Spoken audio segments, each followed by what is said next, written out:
of the Great Sahara, 3,000 miles to the north, could hardly be in greater contrast. Yet here, in the 1950s, even more surprising evidence was found of early African history.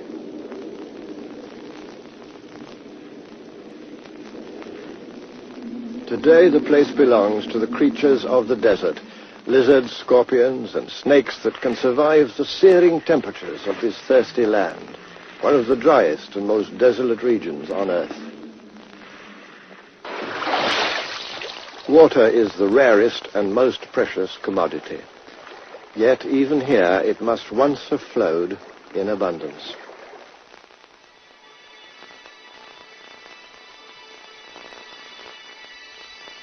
The revelation of these rock paintings in the Tassili Mountains of the Algerian Sahara just 30 years ago astonished the world.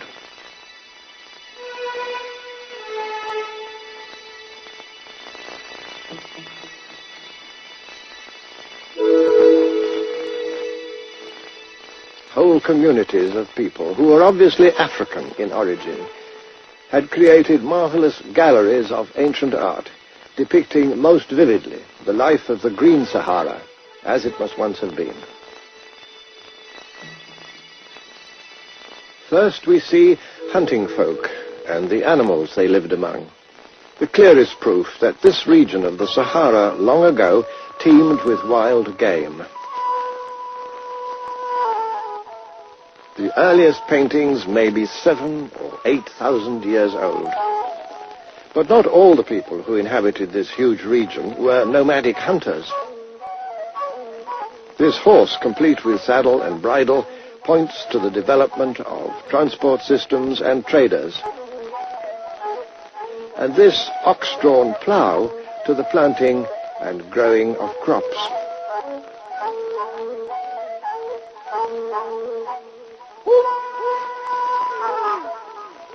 Whether for war or sport, elaborate chariots came into use, while the clothing of these people bears a striking resemblance to the tunics of ancient Egypt. The evidence of these paintings suggests a continuous community of peoples living right across the Sahara, from the Atlantic to the valley of the Nile.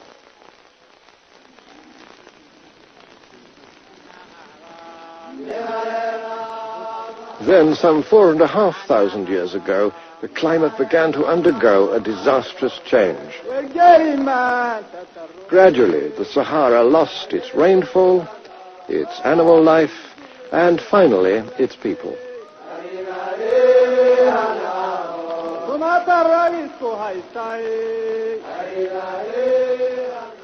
Abandoning their increasingly arid pastures, more and more people from the Sahara had to join their forerunners and follow the trails in search of a secure supply of water. Some headed for the tropical rainforests which lay to the south and west. Others moved east towards the valley of the River Nile.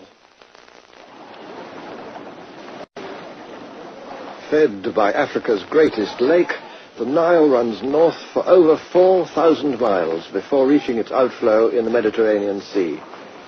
It's the longest river on Earth, and no river anywhere pushes on so relentlessly through mile after mile of vast and rainless desert regions, while tumbling down from the mountain plateau of Ethiopia.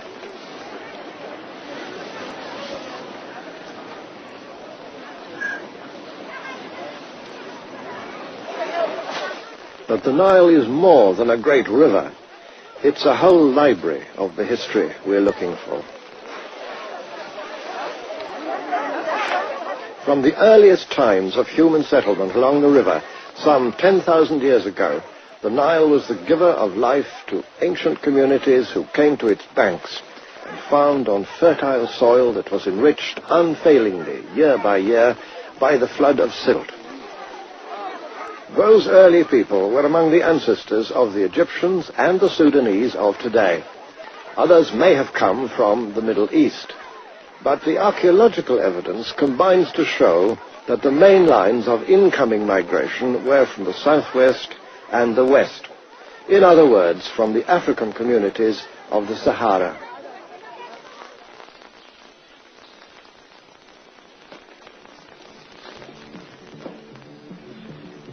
5,000 years ago, this homeland had already become the scene of a civilization in many ways unmatched anywhere else in the ancient world.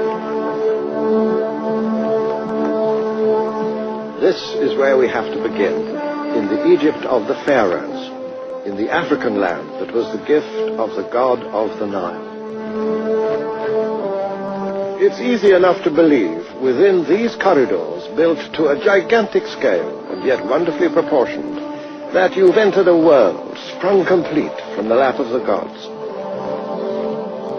Egypt of the pharaohs was the greatest and the oldest and the most inventive of all the high civilizations of antiquity. And it flourished for 3,000 years. It set a pattern, an example for peoples near and far. But where were its roots, its origins, its starting point? Most of us have believed or have been taught that the glories of the pharaohs could never have been created by African people or African ideas because, it's been said, Africans could never have built a high civilization. Here reigned for dynasty after dynasty the kings who wore the double crown, the combined crown of Upper Egypt and of the Delta. But what had they to do with Africa? How could this grand hierarchy of gods and spirits have anything in common with the superstitious mumblings of the black peoples of inner Africa?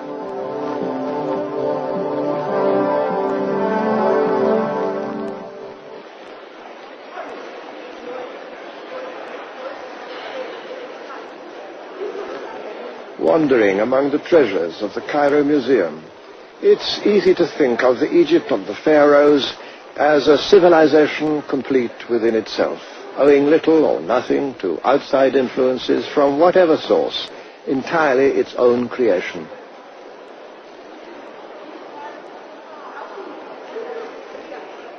And I imagine that most visitors conclude, as they listen to their guides, that a statue such as this, of the young king Tutankhamun, may have turned very black in the course of centuries, but could not have been a black man in the first place.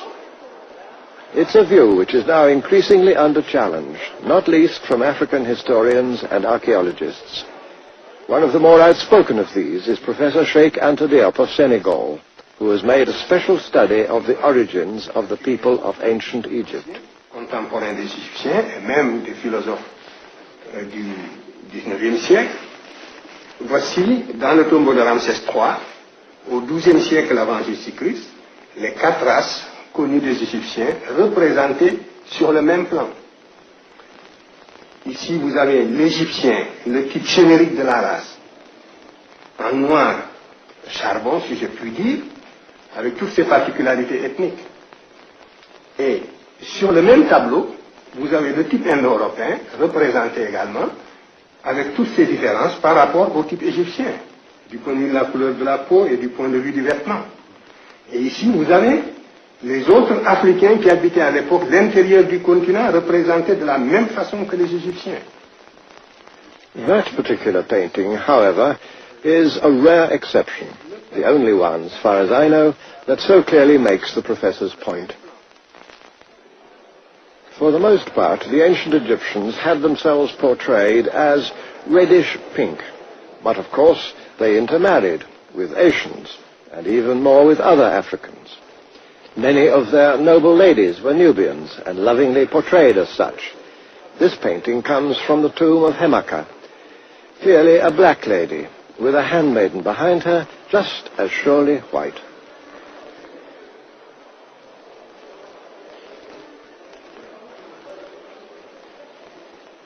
It followed that the royal children were often black as well, as was King Senusret, seen here wearing the white crown of Upper Egypt. Or this pharaoh, of unknown name, but obviously of high prestige in his time, and just as clearly African.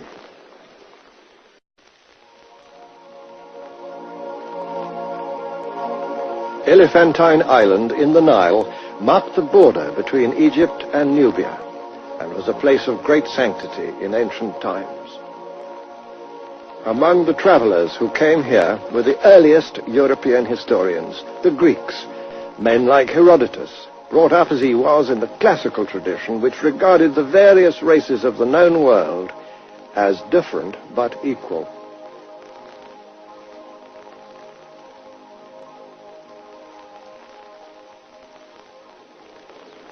The Greeks knew Egypt well and firmly believed that the original Egyptians were black people who had come from the south to settle the land of the Nile.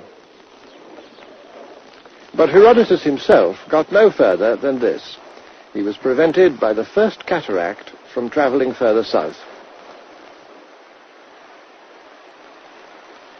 And so he never saw the huge temple which Ramesses II chose to build here at Abu Simbel, further south into inner Africa than any other great monument built by the pharaohs to celebrate their power.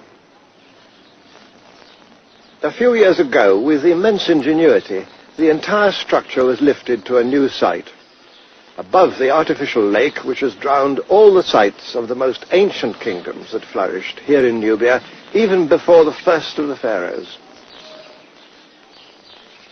But why should he have built this great temple so far to the south? Perhaps because his queen, Nefertari, was herself a Nubian. And also because these were the people of the south, whom he wanted to impress with evidence of the prisoners he'd taken in faraway Syria and Asia Minor.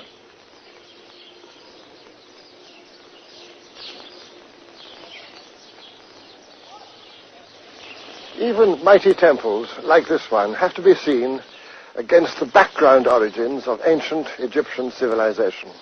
And those origins, in the light of modern science, were above all African. No matter what ideas or customs the pharaohs may have found in the Asian lands they conquered, Egypt's beginnings were in the south, in this inner Africa, which the ancient Egyptians called the land of the gods, of the African gods whom they revered as their guardian spirits.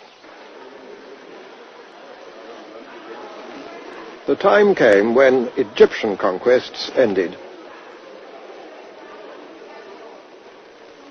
400 years later, it was the turn of the kings of the south of Nubia, who now marched north to subdue the power of Egypt itself.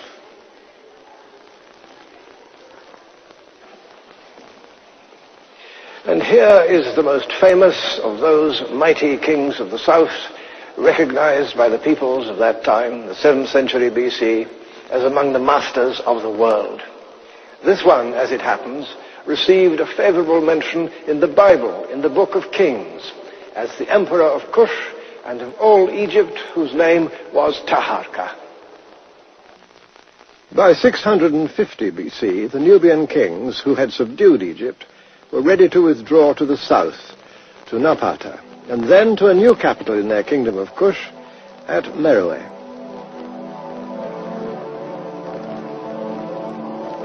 And there we must follow them if we are to understand the history of this inner Africa, which exercised so strong an early influence on ancient Egyptian civilization, and which later was to reflect that influence.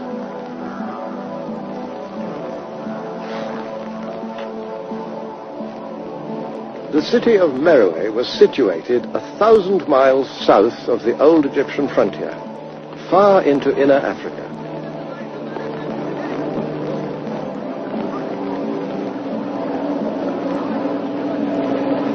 I never come here without a sense of wonder, for right ahead, in the midst of this pitiless desert, there stands one of Africa's great historical surprises.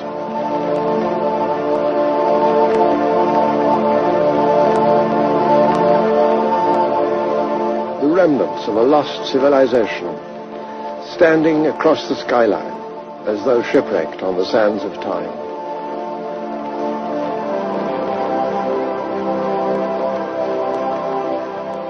These are the pyramid tombs of the kings and queens of Meroe, who reigned and were buried here through more than 6 centuries.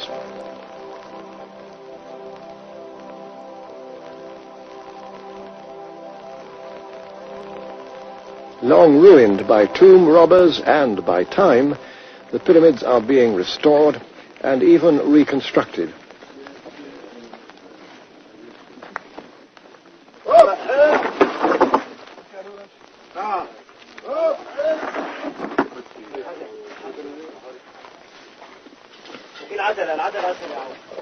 Meroitic civilization still presents many puzzles.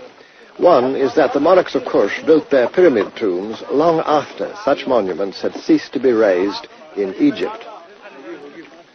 Partly because the pyramids of Meroe are neither as old nor as massive as those of Egypt, it's been assumed that all this was a mere provincial copy of that greater civilization.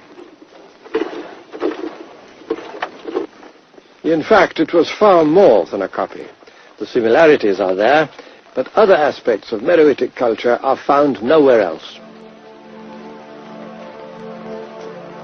Another intriguing question is the relationship between the ancient people of Meroe, kings, queens, and citizens, and the modern Nubians who live in this region today.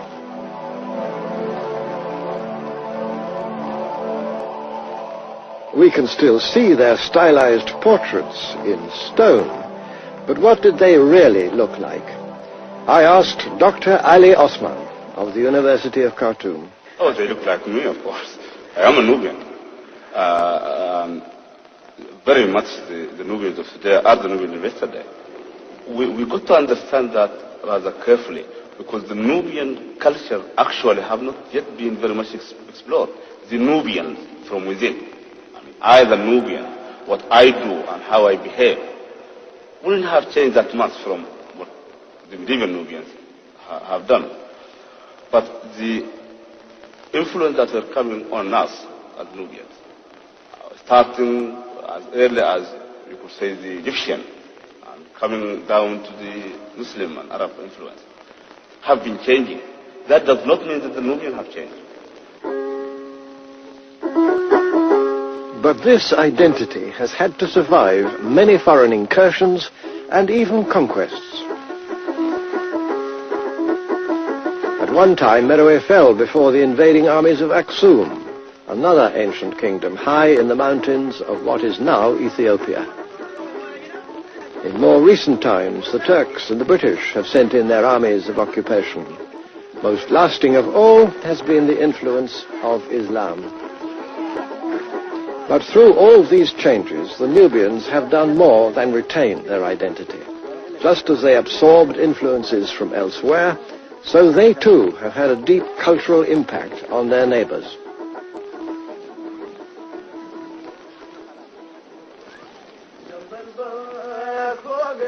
They build now as they've always built, in all probability just as the people of Meroe built, with an old effort-saving rhythm, constructing mud walls to defy the scorching heat of the Nubian summer.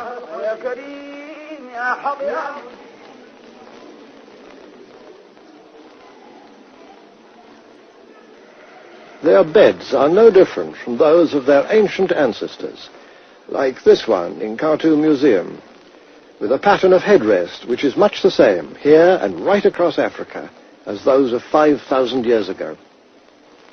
And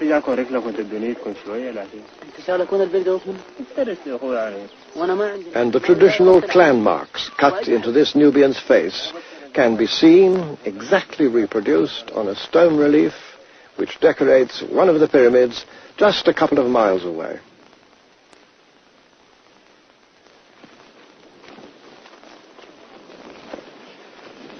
It's been said that Meroe was the Birmingham of ancient Africa.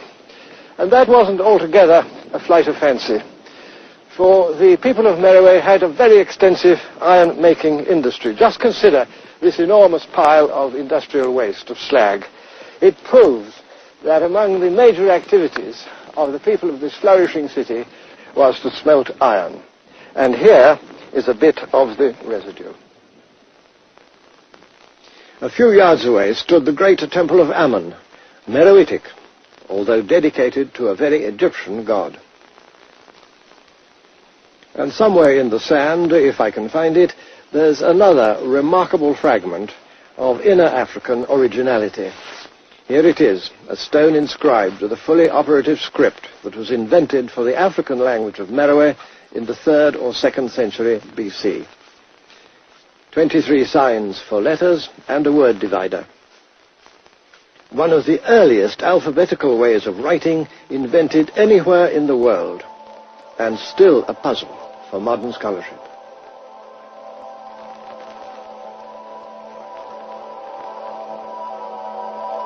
In wealthy houses surrounding the temple were found some of the comforts and enjoyments of Meroitic life.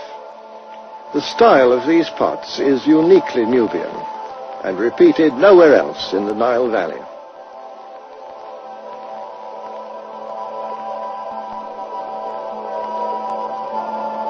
Half a day's journey from Meroe by modern transport, a little further into the sand and rock of the Butana Desert, there stands another complex of stone buildings, this time dedicated to the gods of Kush and not to the gods of Egypt. Nowadays this place is called Musawalat.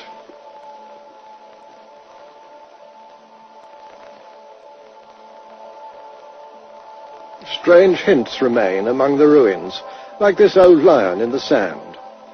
But what were these buildings for? Perhaps the kings of ancient Kush strolled beneath these colonnades. Historians have offered this or that explanation. My own is that the principal function of this unexampled and powerful building made it unique in the ancient world. This function, I think, was for the taming and training of the great African elephant. That seems to be the best explanation of the remarkable stone ramps which occur here, like this one, and that one over there, and another long one going over there. We can accept that the taming of the African elephant, bigger and more difficult to handle than its Indian cousin, had become a speciality of the Kushites of Meroe. With their skills, they converted this, the greatest of Africa's wild animals, into the military tank of the ancient world. When Hannibal of Carthage invaded Roman Italy across the Alps, he had 38 war elephants in his army. The skills of the elephant trainers of Musawarat may well have contributed to that legendary feat. These temple walls provide a surprising reminder of much greener times with abundant pastures for domestic grazing. All that has vanished. As the desert advanced from the Sahara, the civilization of Meroe disappeared. Today, away from the banks of the Nile, only nomads can survive. This well has never been known to run dry. The scene is exactly as it was when I first came here, some 30 years ago, and I doubt if it's changed very much in 1,000 years.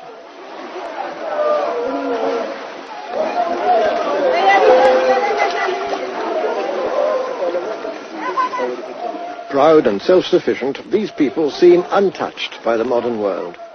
It's rare to see a single mass-produced item among their belongings, or anything made of plastic.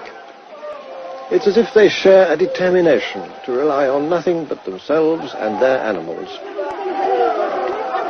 Visiting Europeans have usually made the mistake of judging the degree of civilization among different peoples by the number of their possessions.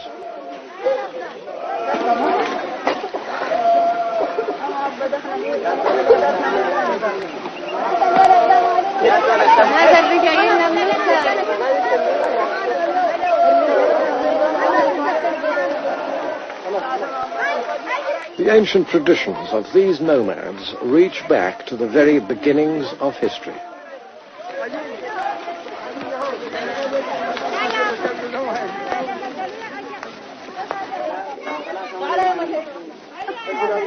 And should they still remember their ancient gods, those too are still here, not yet swallowed up by the encroaching sand.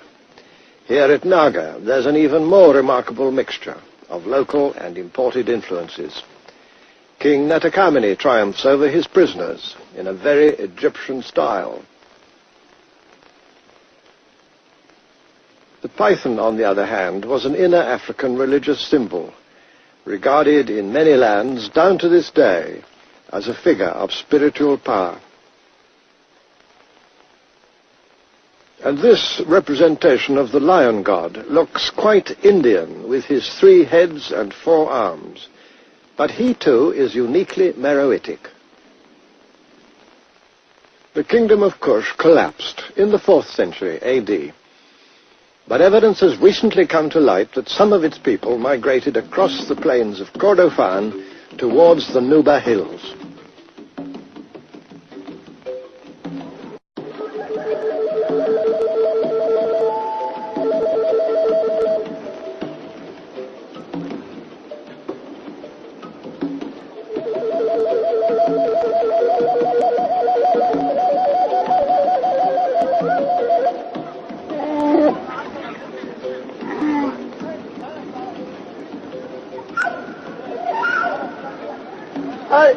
Less influenced by Islam than the Nubians along the Nile, the people of this region have become of considerable interest to historians because they may be closer in their way of life to the Nubians of old.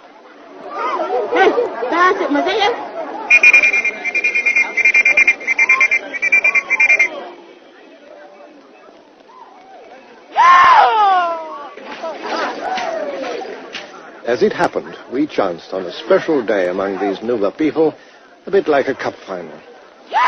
This is Africa as it can still be found, away from tourists, motor cars and big cities, celebrating in its own fashion.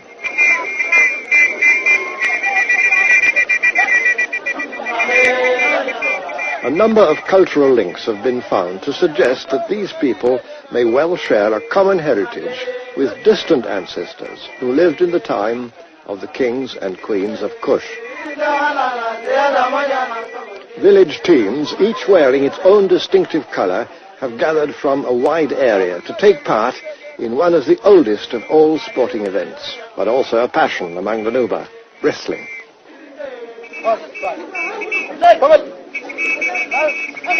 So intricate are the rules governing not only the contest itself, but also exactly who may wrestle with whom on the basis of family relationships, that it's almost impossible for a visitor to follow all the moves.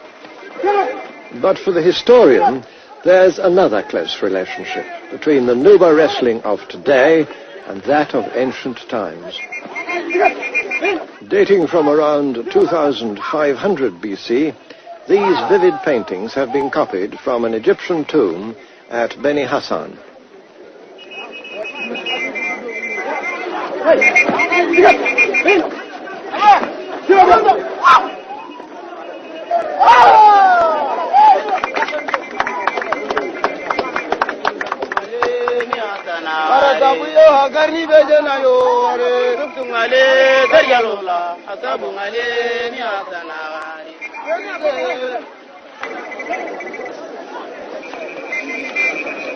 Increasingly, it seems that these people can indeed trace their past back to civilizations in antiquity. And their ancient sport provides one more small piece of evidence of a continuous social tradition that's lasted for centuries.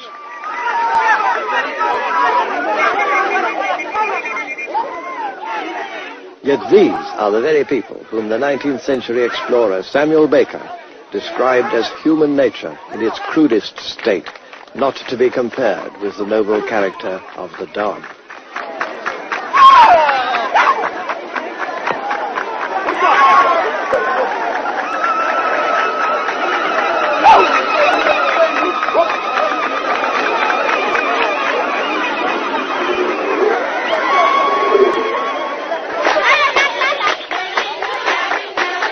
After the contest comes the celebration.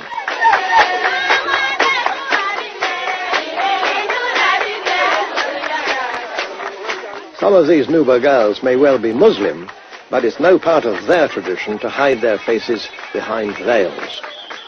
They have a pride and place within society, in line with the customs of old Nubia, and even of Meroe itself, whose rulers were often women.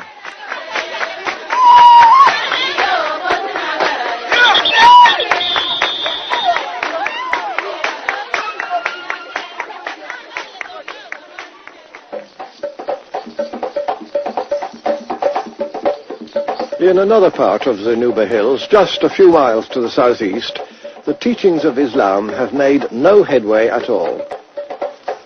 The people of these villages have quite consciously chosen to reject either Western or Islamic dress. Free spirits under an African sky, young girls dance as much for their own pleasure as for the spectators, breathing life into these astonishingly similar images of Nubian dancing girls, performing for the pharaohs 5,000 years ago.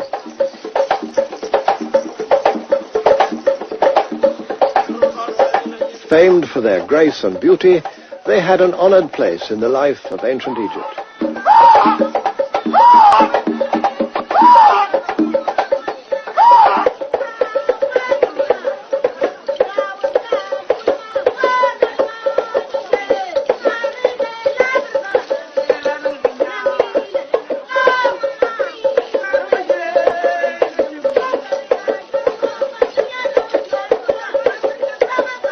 That the one should still be regarded as primitive and the other as part of the world's cultural heritage reflects on the ignorance and prejudice of the modern world.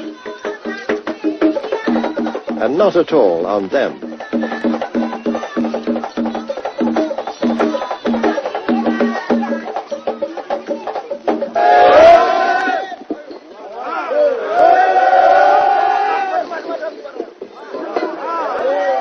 On the day that I visited Meroe, a pyramid was being rebuilt, not with the aid of bulldozers and cranes, but by the traditional techniques used in their original construction.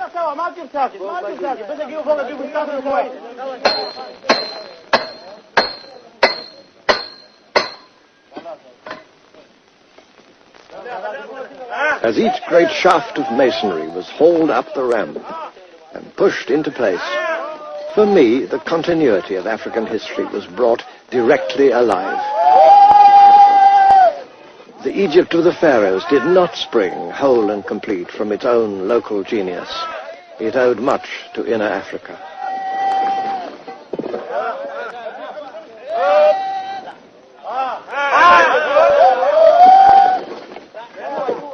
In the years ahead, more evidence will surely come to light which will emphasize that it's to the whole of the Nile that we must look, and to lands lying far in the interior for the source and origin of these great civilizations that have flourished along its banks.